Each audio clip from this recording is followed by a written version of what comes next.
Hey everyone, Sari here, and welcome to the highlights from this week of Anima defense matches. I didn't switch anything around this time. The setup's been doing pretty well so far, and I'm happy with it at the moment. Lycaon and Corrin make an excellent pair of threats for the team. Splitting the damage profile between physical and magical lets them get past deflect magic tanks, and the two feuds give them options to ignore common support units like Elamine and Thor. Guard and Fury do a lot to keep Lycaon alive through her opponent's first counterattack, giving her access to a near-guaranteed Deadeye on her second shot thanks to Ninian's donated breath effect. Corrin, meanwhile, typically rallies forward onto Gatekeeper before being danced, giving her access to the enemy frontline. Gatekeeper might not be a threat on his own, but he does a lot to help enable the rest of the team.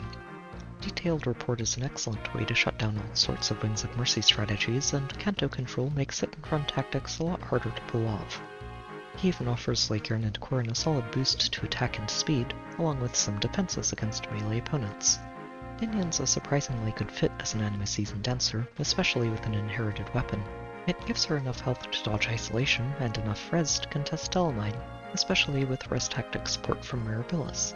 Felix continues to be a solid far-save option thanks to a purely defensive build. The team had another excellent run this season, only suffering a single clean loss out of 12 matches. They did see some more sacrifice plays than usual, but those aren't really results to be worried about.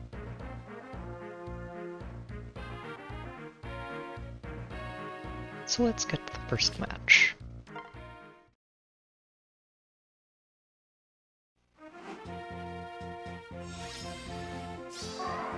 This match was a fun one near the start of the week. They brought along a trio of very impressive maxed out tanks, including a young Ike, a recently refined brave Dimitri, and an OG Micaiah. They're all really solid and I imagine can clear out entire teams on their own. And using all three of them on the same team does give them some flexibility when trying to target specific defenders with the right tank for the job.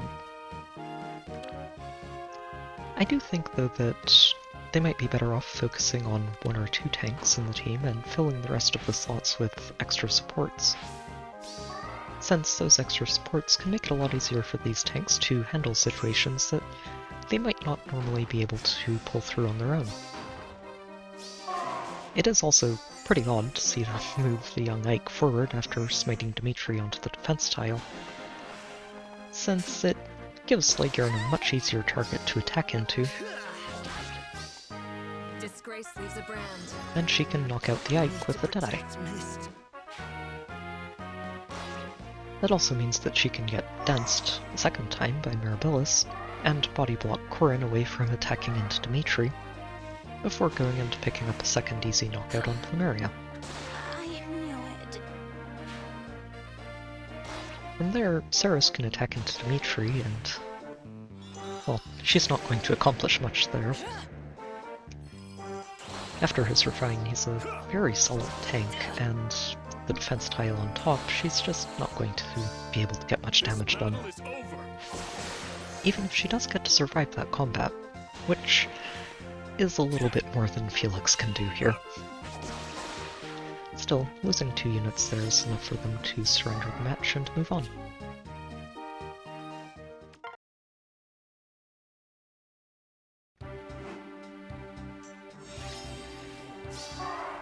This match featured another recently refined brave Dimitri. While this one isn't quite as invested as the last one, he's still a very solid tank who can carve his way through entire enemy teams with minimal support. I do think he'd be better off with a healing special here, but I think they're mostly just expecting him to not take enough damage to matter, and opt for more consistent one-round combats instead. Elamine is a great way to support him. The extra layer of damage reduction plays very well with the true damage reduction he gets from his refine, and False Start is just a good way to help shut down a defense team's options for really threatening him. They move in on the first turn here and just let him start tanking. And once the dances and rallies come through, Corrin ends up taking the first combat. C-Feud means that she disables Elamine's extra layer of damage reduction and actually gets a very significant amount of damage to stick here. And while she can't finish Dimitri off herself, Lycaon can move in and finish the job. after barely surviving that counterattack. To protect my friends. So this is my punishment. The rest of the team can't catch up here, but losing Dimitri is enough for them to surrender the match and move on.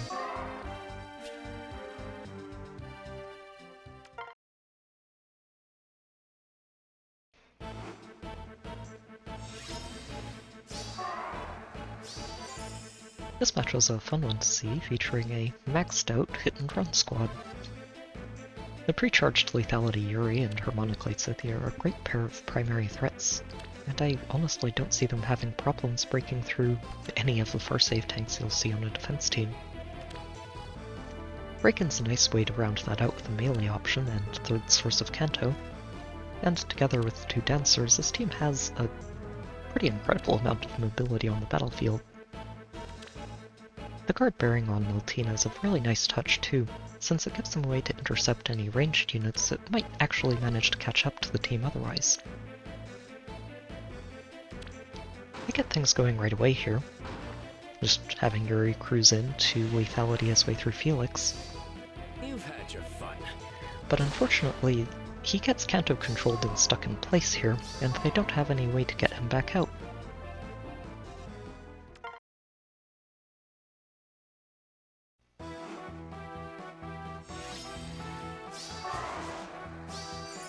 This match was the one clean loss of the week, featuring a very impressive maxed out Brave Hector. It's actually very rare to see a Hector with this level of investment that isn't using a save skill, but he's also a very solid Omni-tank, especially when paired with a maxed out Aversa. The Mythics are mostly here for moral support, but the Panic immunity that Ashura offers him and the Dragon effectiveness and auto follow-up that Naga provides are really useful effects. Naga in particular is very important for this, since after smiting Hector forward a couple of times, it lets him attack directly into Seros and knock her out in one round of combat.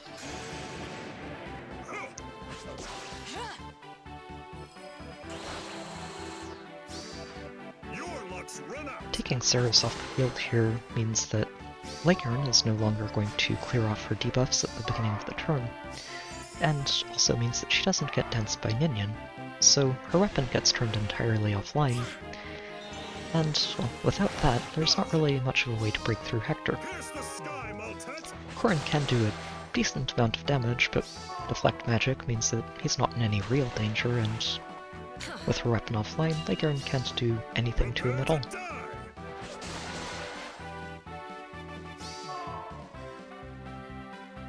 Gatekeeper does end up being a bit of a nuisance for them. Hector can't really get much done to Gatekeeper, but on the other hand, Gatekeeper also can't do much damage to him. And Felix, well, a lot like Leghorn, can't really accomplish much here.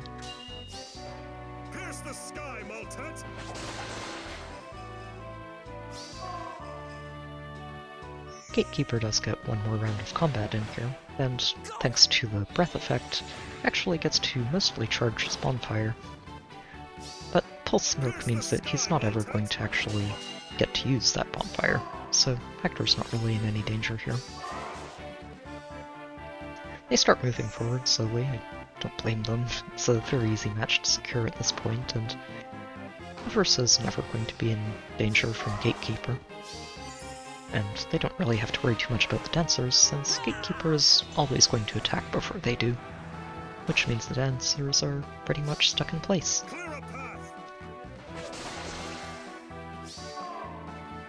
Hector does get to do a bit of damage on this first round of combat, thanks to the panicked defense tactic and the just base debuff from Aversa. But after that first combat, things end up going pretty stable. And while Gatekeeper does take Hector below half health, it's just not quite enough and not fast enough to knock him out before the next turn.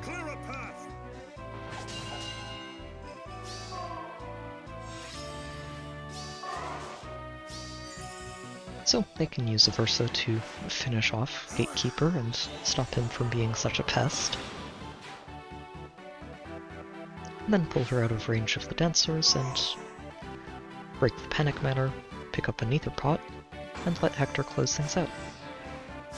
He didn't end up picking the second Aether pot up here, but I don't think they needed it. It's one of the last matches of the week, so they probably didn't need it to secure their last double up, and it's good enough for them.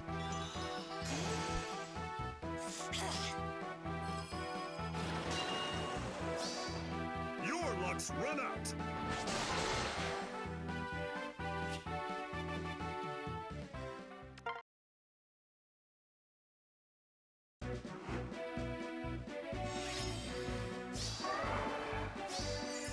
This match was a fun way to close out the week with a save ball, starring a near-save Myrrh and an Ascended Fjord, along with a Brave Helm to help clean things up in the player phase, and 2 different L-Mines with support.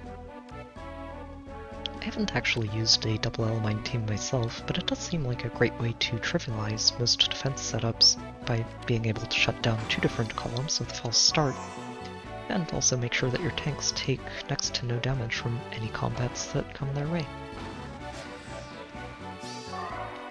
They may have missed the pulse tie on Minion though, and it does actually disable Fjord's Ice Mirror here, which isn't necessarily the worst thing, since she is still getting 2 layers of damage reduction from the L-Mines. At least unless the enemy team is also using Fuse. Legaren's Green Feud means that Fjord gets no support from any source, and means that Legaren has a very easy time one-shotting her. Corrin, meanwhile, has Colorless Feud, which turns off both of the L-Mine supports for Myrrh, and gives her a fairly easy knockout here as well.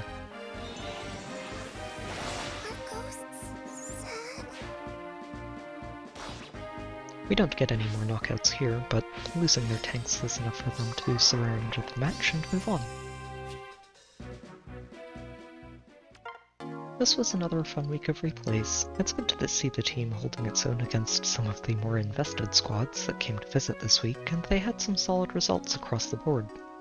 I'm not planning to make any major updates to the defense over the next few weeks. I'd like to see what the Mythic at the end of the month, and Book 7 shortly after that, bring to the table first.